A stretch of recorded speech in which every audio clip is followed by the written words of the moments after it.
آگے کیا فرمایا؟ فرمایا باقی آدھا دین، باقی آدھا ایمان اللہ سے ڈرنے میں ہے۔ تو نکاح وہ برکت ہے کہ نکاح کی برکت سے انسان کا آدھا دین آدھا ایمان محفوظ ہو جاتا ہے۔ اور دوسرا نکاح، شادی، نکاح کی ایک برکت یہ ہے کہ نکاح جب بندہ کرتا ہے تو شیطان اپنے سر پہ خاک ڈالتا ہے اور کہتا ہے افسوس، آج بنی آدم یعنی اللہ کا بندہ حضرت آدم کا بیٹا جس کا نکاح ہو رہا ہے یہ اپنا آدھا دین مجھ سے بچانے میں کامیاب ہو گیا۔ اور شادی شدہ آدمی 2 رکعت نماز ادا کرے تو بغیر شادی شدہ کی 70 رکعتوں پہ افضل ہے۔ یہ ہے نکاح کی برکتیں۔ اب میرے پیارے بھائیوں تیسری طرف آئیں، جو چیز میں نے آپ کے سامنے ہائی لائٹ کرنی ہے وہ بڑی اہم ہے۔ اللہ ہمارے گھروں کو آباد کرے۔ اب یہ چیز اگر سمجھ میں آ جائے خامد کے کہ بیوی کا حق کیا ہے، بیوی کو سمجھ میں آ جائے خامد کا مقام کیا ہے، خدا کی قسم آج ہمارے بچیوں کے گھر برباد نہ، آج گھر بسیں رونق کے گھر میں لگی رہے، اکثر دینی تربیت نہ ہونے کی وجہ سے گھر ٹوٹتے ہیں۔ اور آئیے میں اس کی ایک مثال دوں، ہمارے ہاں جب کسی کا نکاح ہونے لگتا ہے شادی تو یہ ایک تصور ہے ہمارے معاشرے میں کہ جناب پہلے دن سے ہی اپنی زوجہ پر ذرا روب اور دبدبہ قائم رکھنا ہے۔ اگر شروع میں روب رکھ لیا تو شاید بیوی ساری زندگی ڈر کر رہے گی۔ یہ اتنی بڑی غلط فہمی ہے کہ جو غلط فہمی زندگی کے شروع میں نفرت کی بنیاد رکھ دیتی ہے۔ اسلام میں تو کوئی ایسی سوچ نہیں دی کہ جیسے شادی ہو آپ روب رکھنے کے چکر میں بیوی کو کوئی تھپڑ یا مکہ یا خدا نہ خواستہ گالی دے دے، ایسی کوئی سوچ اسلام نہیں دیتا۔ اور آئے سنیں میاں بیوی یہ تو کروٹ کے ساتھ ہی کہا گیا ان کو عاشقان رسول۔ اور سنیں بہت بڑی مثال میں آپ کو دے رہا ہوں۔ سب سے پہلے تو یاد رکھیں مار دھاڑ تشدد تھپڑ مکہ گالم گلوچ اس چیز کی ہرگز نہ کسی مسلمان کے لیے اجازت ہے اور نہ ہی اپنی بیوی کے لیے اجازت ہے۔ اب آئیں ایک بات کو سمجھیں، ایک شخص نبی پاک صلی اللہ علیہ وسلم کے پاس آتا ہے اور وہ آ کر عرض کرتا ہے آپ ذرا میری طرف توجہ رکھیں، جو کام کر رہے ہیں وہ کرتے رہیں گے۔ اصل میں میری کمزوری ہے یہ کہ جب لوگ ادھر ادھر دیکھتے ہیں میں بیان بھول جاتا ہوں، اور میں خاص طور پہ جتنا لوگ خاموشی سے بیٹھ کے توجہ کرتے ہیں تو تھوڑے ٹائم میں زیادہ بیان ہو جاتا ہے اور بات سمجھ میں بھی آتی ہے۔ عاشقان رسول ایک شخص نبی پاک کے پاس آیا اور کہنے لگا یا رسول اللہ میرے اندر ایک بری عادت ہے کہ میں اپنی زبان سے اپنے بیوی بچوں کو تکلیف دیتا ہوں۔ زبان کی بات ہو رہی ہے، ہاتھ چلانے کی بات نہیں، صرف زبان کی۔ یا رسول اللہ میں اپنی زبان سے اپنے بیوی بچوں کو تکلیف دیتا ہوں۔ میرے آقا نے جب یہ سنا فرمایا اے شخص سن، جو شخص اپنی زبان سے اپنے بیوی بچوں کو تکلیف دے ایسا شخص ہمیشہ روزے رکھے، اللہ کی راہ میں غلام آزاد کر رہا ہے، پیسہ خرچ کر کے غلام خرید کے غلام آزاد کر رہا ہے، اللہ کی راہ میں پیسہ خرچ کر رہا ہے اور کثرت سے روزے رکھ رہا ہے، اپنی زبان سے اپنے بیوی بچوں کو تکلیف دینے والا سب سے پہلے جہنم میں داخل ہوگا۔ اللہ میرے آقا نے واضح فرمایا سب سے پہلے جہنم میں داخل ہوگا۔ اور عاشقان رسول تھوڑا سا مسجد سے ہٹ کر ماحول ہوتا، خوشی کا موقع ہے، میں 2-4 ہلکے پھلکے آپ کو مزاحیہ ذرا مزاح والی 2-4 باتیں سناتا تاکہ آپ کے چہروں پر رونق بھی آ جاتی۔ تو عاشقان رسول اب پتہ چلا کہ ایک شخص آ کر عرض کرتا کہ حضور زبان سے، اور یہاں آج 15ویں صدی ہے، زبان بھی چلتی ہے ہاتھ بھی چلتا ہے، اور ہاتھ میں کوئی چیز آ جائے ڈنڈا سوٹا تو وہ بھی چلتا ہے۔ نتیجہ کیا ہوتا ہے کہ بیوی روٹ کر ماں باپ کے گھر اور پھر بعض اوقات گھر جب ٹوٹتے ہیں پھر مرد کو اپنی غلطیوں کا احساس ہوتا ہے اور بیوی کو بھی احساس ہوتا ہے کہ خامد تو ظالم تھا، میں بھی زبان نہ چلاتی تو آج اپنی بھابھیوں کے رحم و کرم پر یہاں ماں باپ کے گھر میں یوں دھکے نہ کھا رہی ہوتی۔ اور ماں باپ تو گزر جاتے ہیں، وہ تو دنیا سے چلے جاتے ہیں، بیٹیاں بہنیں جب طلاق لے کر گھر آ جاتی ہیں تو بھائیوں کے رحم و کرم پر ہوتی ہیں۔ رات اب آج ہمارے سامنے، تو میرا مقصد خاص طور پہ آپ لوگوں کو اس شادی کے توسل سے کچھ عرض کرنا ہے، کچھ سمجھانا ہے۔ دوسری مثال حضرت ابراہیم علیہ السلام اللہ کے نبی ہیں، ان کی ایک بیوی کا نام تھا حضرت سارہ، سین سے، حضرت سارہ رضی اللہ تعالیٰ عنہ۔ حضرت ابراہیم علیہ السلام نے اپنی زوجہ کے بارے میں اللہ سے شکایت کی، اپنی زوجہ کے خلق کے بارے میں، اخلاق کے بارے میں اللہ سے شکایت کی۔ اللہ نے کیا جواب دیا؟ فرمایا اے میرے خلیل ابراہیم، اگر بیوی کو سختی سے سیدھا کرنے جائے گا، اگر اس کے ساتھ سختی کرو گے یہ ٹوٹ جائے گا۔ فرمایا اے ابراہیم، میں نے عورت کو ٹیڑھی پسلی سے پیدا کیا۔ کس سے؟ ٹیڑھی پسلی سے پیدا کیا۔ اگر سختی سے اسے سیدھا کرنے جاؤ گے یہ ٹوٹ جائے گی، سیدھی نہیں ہوگی۔ آگے فرمایا اسے نرمی سے مزین کر۔ اب اس حدیث پاک کی جو تشریح ہے، تشریح اس کا کہتے ہیں شرح، جو شرح علماء نے بیان کی۔ اب بڑی خوبصورت بات، مراد یہ ہے کہ بیوی سے کبھی کوتاہی ہو جائے نرمی سے بتاؤ، سمجھاؤ۔ سختی کرو گے جھگڑا ہوگا، جھگڑا ہوگا تو خدا نخواستہ طلاق نہ ہو جائے۔ یہ بات کو سمجھیں، اس سے بڑی میرے پاس کوئی مثال نہیں ہے۔ اللہ کے نبی اللہ کی بارگاہ میں عرض کر رہے ہیں اور اللہ پاک مجھے فرما رہا ہے کہ میں نے عورت کو ٹیڑھی پسلی سے پیدا کیا۔ تیسری بات سنیں، سرکار مدینہ علیہ السلام کے حدیث کا خلاصہ ہے، تمہیں اگر اپنی بیوی کی کوئی بات، کوئی ادا، کوئی عادت ناپسند ہے تو کوئی پسند بھی تو ہوگی۔ اللہ اکبر۔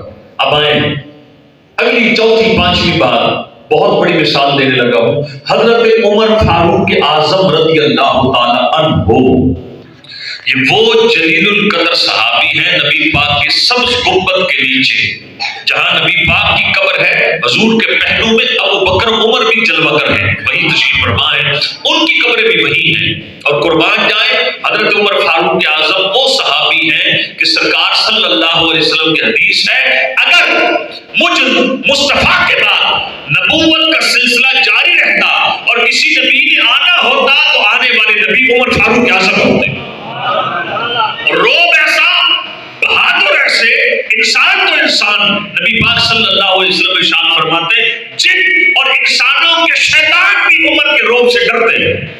عمر فاروق اعظم وہ صحابی ہیں اور قربان جائیں حضرت عمر کی شخصیت ایسی، جب کافروں کے ظلم حد سے بڑھ گئے اللہ نے حکم دیا محبوب مکے سے ہجرت کر جائیں، مدینے چلے جائیں، تو اب صحابہ کرام نے اپنی جانوں کو بچایا۔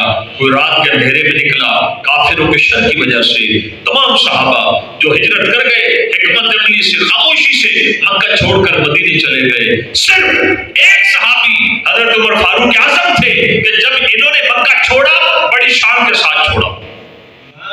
آپ دن کی روشنی میں گئے، ہاتھ میں تلوار ہے، گلے میں کمان ہے، تیر کمان لٹکائے، ہاتھ میں تلوار ہے، خانہ کعبہ میں گئے اور خانہ کعبہ میں جا کر حضرت عمر فاروق اعظم وہاں جو کافر بیٹھے تھے نا، کافر، ان کافروں سے کہنے لگے اے کفار اب تمہاری شکلیں بگڑ جائیں، تم نے رسول خدا کو مکہ چھوڑنے پر مجبور کیا۔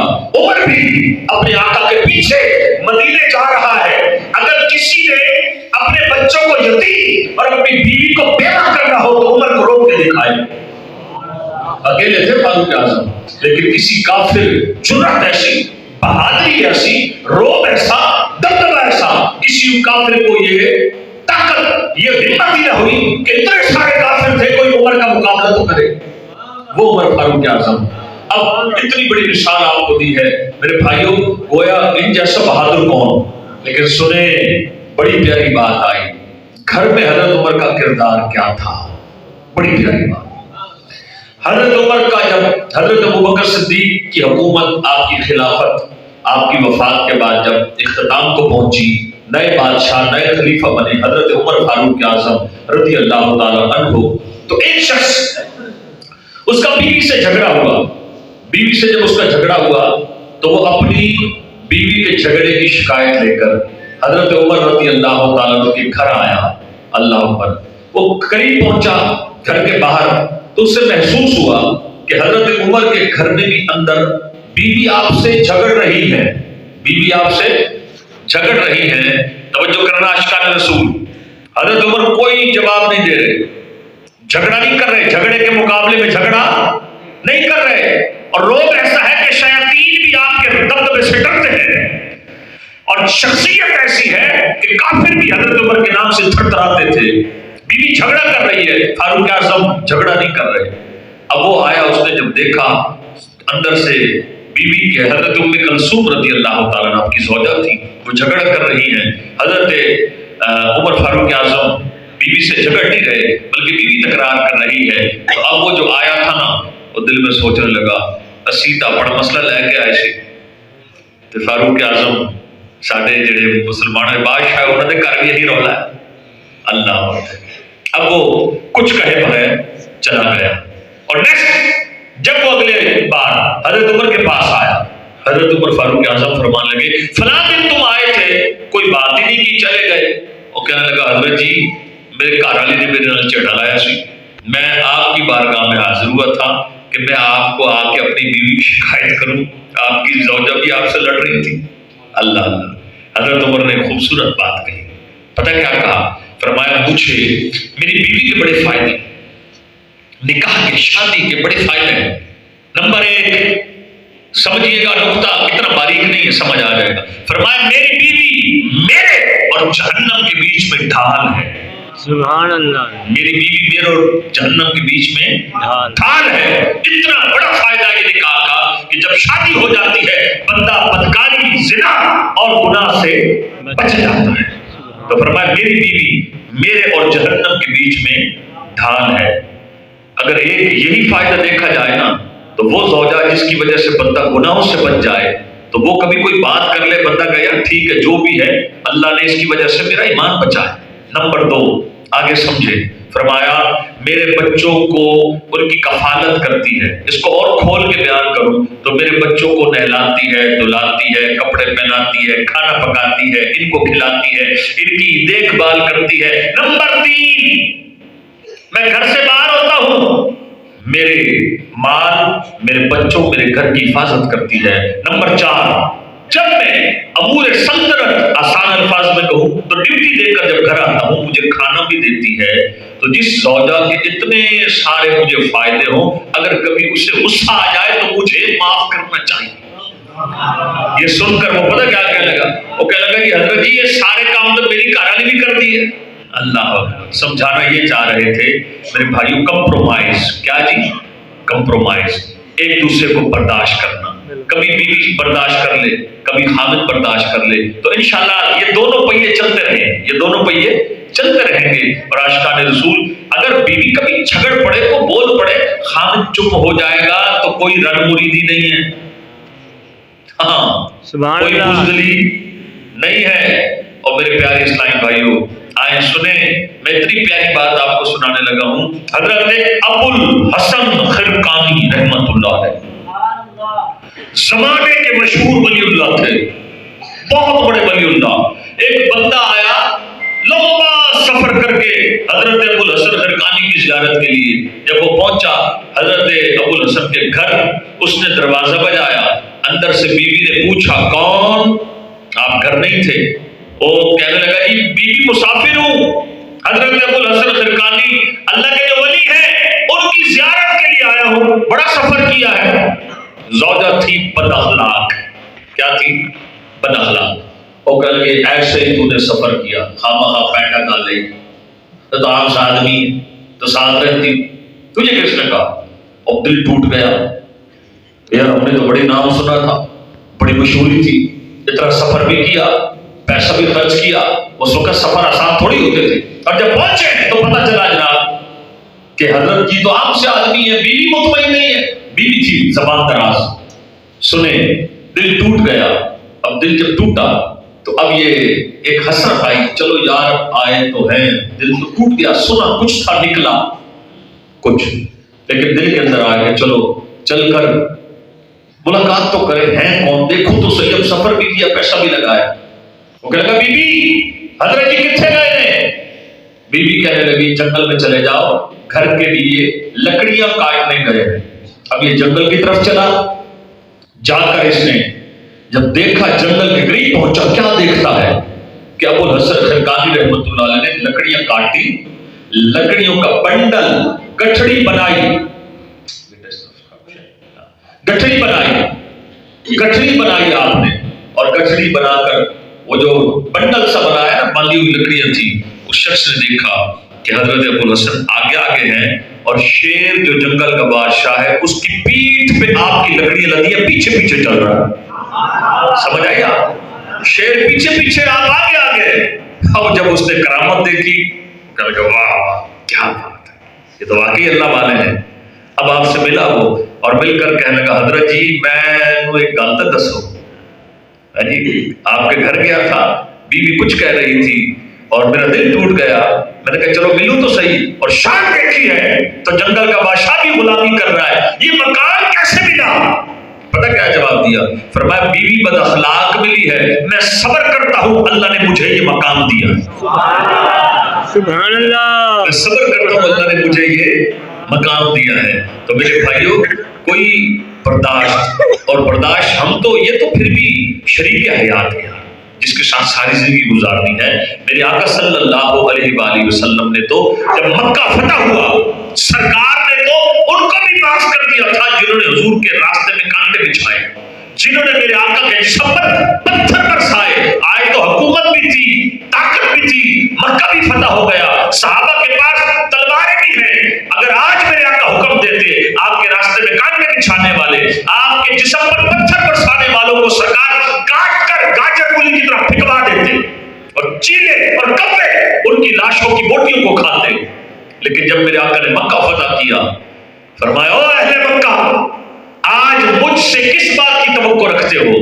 اہل مکہ نے جب نبی پاک کا چہرہ دیکھا تو کہنے لگے یا رسول اللہ، آپ شریف ماں باپ کی شریف اولاد ہیں، آپ بڑے کریم ہیں، ہمیں آپ سے کرم کی امید ہے.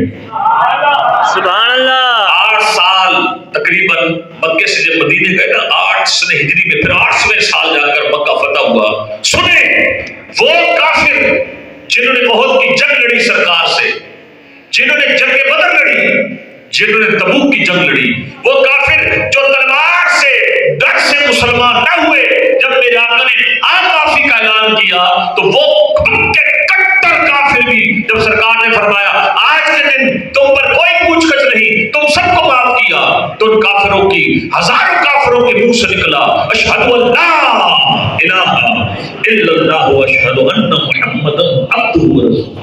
میرے بھائیوں ذہن میں بٹھائیں، جن کے امتی ہیں وہ تو جانی دشمنوں کو معاف کر دیں، اور انسان ہم لوگوں کا حال کیا ہے؟ وہ سسر سے ٹسل ہو گئی، ساس کے ساتھ ضد لگ گئی، سالے کے ساتھ ضد لگ گئی، بچوں کے ماموں کے ساتھ. اچھا یہ ایڈا ڈفرنٹ ہے. اور بھائی اللہ والوں، تھوڑی سی زندگی ہے، محبتیں بانٹ کے جاؤ، کوئی مسئلہ نہیں. آپ تھوڑی سی بات برداشت کر لیں گے، آپ اپنی انا کو تھوڑا فنا کر لیں گے، یعنی فتنہ ختم ہو جائے گا، محبتیں بڑھ جائیں گی. سبحان اللہ. اور جنگ کس سے کرنی ہے؟ انہو لکم عدو مبین، یہ شیطان تمہارا کھلا دشمن ہے. اب آئیں دوبارہ میں آپ کی توجہ دلانا چاہوں گا. اس لیے بندہ کون بہترین ہے؟ بندہ بہترین وہ نہیں ہے کہ 1000 روپے دیہاڑی کمائی، 1200 روپے، اور جناب جب بیٹھے کسی بازار میں پان والی دکان پہ، جو 4 بندے آئے انہوں نے تھوڑا لیپو چوپی کی، انہوں نے کہا کیا بات ہے چودھری صاحب، ملک صاحب، امان صاحب، خان صاحب، کیا بات ہے جناب، بڑے چنگے بندے ہو، لے آئی یار 3 چاواں، 3 چائے مثال ہے، کسی کو چائے پلائی، کسی کو کچھ کیا. لوگوں نے بھی کہا بھائی کیا بات، خالد بھائی بڑے اچھے آدمی ہیں، فاروق بھائی بڑے اچھے آدمی ہیں. لیکن میرے بھائی گھر میں آئے تو گھر میں آتے ہی مزاج گرم، گالا گلوچ، معاملات عجیب و غریب. تو ہیرو سوسائٹی کا ہیرو نہیں ہوتا، ہیرو گھر کا ہیرو ہوتا ہے. معاشرے والے تو اچھے کہتے ہیں. اب آج سنیں، میں آپ کو اس پہ حدیث پاک سناتا ہوں، بہت توجہ کرنا. نبی پاک صلی اللہ علیہ وسلم ارشاد فرماتے ہیں، فرمایا تم میں سے بہترین وہ ہے، تم میں سے بہترین وہ ہے جو اپنے بیوی بچوں سے حسن سلوک کرے. اور پھر میرے آقا نے فرمایا اے میرے صحابہ، تم میں سے سب سے زیادہ حسن سلوک اپنے بیوی بچوں سے کرنے والا میں مصطفیٰ ہوں. سبحان اللہ. ابھی حدیث مکمل نہیں ہوئی، آگے میرے آقا صلی اللہ علیہ وسلم نے فرمایا اے میرے صحابہ، اے میرے صحابہ، عورت کی عزت شریف آدمی کرتا ہے اور عورت کی توہین کمینہ شخص کرتا ہے. تو اس لیے پہلی حدیث اگر آپ کو یاد ہو میں نے سنائی تھی یا چوتھی پانچویں حدیث تھی کہ ایک شخص نے کہا جی میں زبان سے بیوی بچوں کو تکلیف دیتا ہوں، تو فرمایا کہ شخص سن جو زبان سے بیوی بچوں کو تکلیف دے، ایسا شخص ہمیشہ روزے رکھے، غلام آزاد کرے، اللہ کی راہ میں خرچ کرے۔ ارشاد فرمایا زبان سے بیوی بچوں کو تکلیف دینے والا سب سے پہلے جہنم میں داخل ہوگا۔ تو امید ہے ماشاءاللہ جیسے آپ ذوق سے بیٹھے ہوئے تو اللہ اکبر، اللہ آپ سب کو اسی سال پیارا کعبہ میٹھا مدینہ دکھا۔ آمین آمین۔ میرے بھائیوں ضرورت صبر کی ہے۔ فیضان مدینہ ہوتے ہیں نا دعوت اسلامی کے مرکز میں، مفتی صاحب بیٹھتے ہیں، کئی لوگ آ کے بتاتے ہیں، اور یہ ضروری ہے اس وقت۔ یقین کریں 100 اگر کوئی 10 گھروں کے جھگڑے آتے ہیں نا مفتی صاحب کے پاس، اللہ پاک سب کو گھروں کو آباد کرے، طلاق کے 10 مسائل آتے ہیں تو 10 کے 10 مسائل کی بنیاد کیا ہوتی ہے کہ بیوی کو پتہ نہیں خامد کا مقام کیا ہے، خامد کو پتہ نہیں بیوی کے حقوق کیا۔ ایک ایسے شخص کا واقعہ میں جانتا ہوں، میرے قریبی جاننے والے، وہ بندہ خود مر گیا لیکن میرے جاننے والے نے مجھے بتایا کہ ہمارے بہنوئی بڑے سخت تھے۔ ایک دفعہ غصے میں آ کے انہوں نے کہہ دیا کہ جس دن بھی تو بہن بھائی ماں باپ کے گھر گئی نا، ایک ہی گھر میں رہتے تھے بہن بھائی، اس دن میں نے تجھے میری طرف سے اس دن تجھے 3 طلاق۔ وہ بیچاری آزمائش میں آ گئے، کئی سال تک ماں باپ زندہ رہے، باپ ماں بڑے معاملات، ادھر 4-6 بچوں کا کنبا، ادھر اس جاہل آدمی نے اتنی بڑی بک بک کر دی، بڑی اذیت کے ساتھ اس عورت نے زندگی گزاری۔ یہ تھوڑا بڑا ظلم ہے، کبھی بھی منہ سے کوئی ایسی بات نہ نکالے۔ اب آئے سمجھے سنیں، اور میرے پیارے اسلامی بھائیوں اگلی بات یہ تو تھا تصویر کا ایک رخ، کیا مرد کوئی نرمی کرنی چاہیے؟ ہاں ایک اور بات، نان نفقہ یہ مرد کے ذمہ ہے۔ نان نفقہ کس کے ذمہ ہے؟ مرد کے ذمہ۔ آج کیا معاشرے میں ایسے لوگ بھی ہیں کہ نکھٹو کماتے نہیں ہیں، ہڈ حرام ہیں، اور 4-4 6-6 بچے ہیں۔ بیوی جب دیکھا اس نے کہ خامد کو حیا نہیں آ رہی، بچے بھوکے مر رہے ہیں، تو بیوی گھر سے باہر نکلی، اس نے کسی کے گھر برتن دھونے کا کام پکڑا، کسی کے گھر جناب اس نے صفائی کا کام پکڑا، کسی کے گھر میں کوئی کام، کسی کے گھر میں کوئی کام۔ میرے پیارے بھائیوں توجہ کرنا ذرا، یعنی کہ اچھا پھر جب گھر میں کام کرنے والی آتی ہے نا، اللہ اللہ، تو گھر والے کیا کرتے ہیں جی؟ برتن دھونے کے جی آپ کو روزانہ برتن دھونے کے جی 1500، کپڑے دھونے کے 2000، اور جناب والا جھاڑو لگانے کا 1000۔ 1.5 گھنٹہ اس بیچاری نے ذرا ایک مرد جو ہے نا ایک ٹوکرا برتنوں کا دھو کے دکھا